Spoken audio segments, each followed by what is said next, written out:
krepšinio lygos ketvirtfinalio serijos antrosios rungtynės tarp Šakių Vyčio VDU ir Palangos Olimpo serijoje žaidžiama iki 3 pergalių, na ir jau 1-0 pirmauja palangiškiai.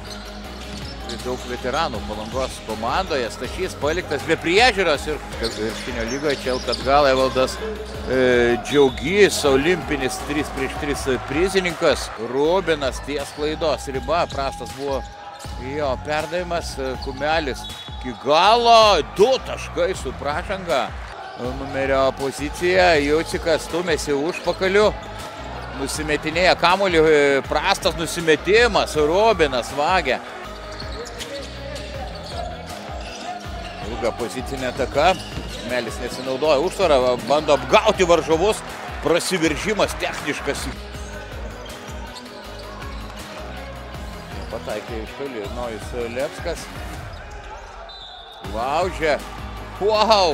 55 numeris palangiškių gretose ant parketo.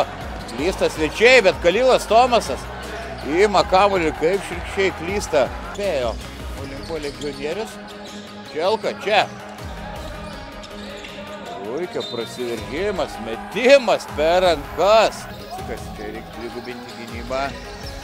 Puikus perdamas, įspūdinga, tiesiog įspūdinga ataka ir Bružo tiesiog idealus perdavimas ir kaip žaidžia šakiečiai.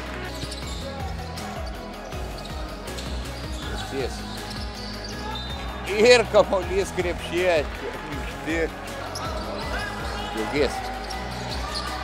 Puikiai, 2 su pražanga. Kumelis šokęs atgal, pataiko. 14,5 čia zoninis presingas.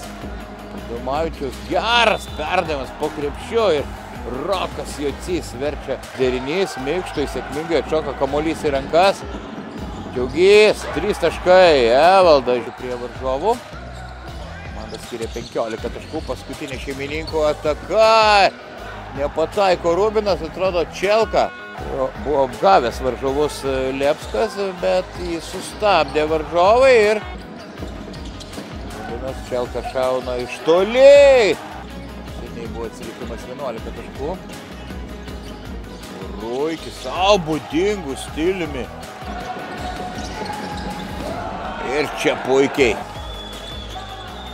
Valčiūnas nieko nelaukęs.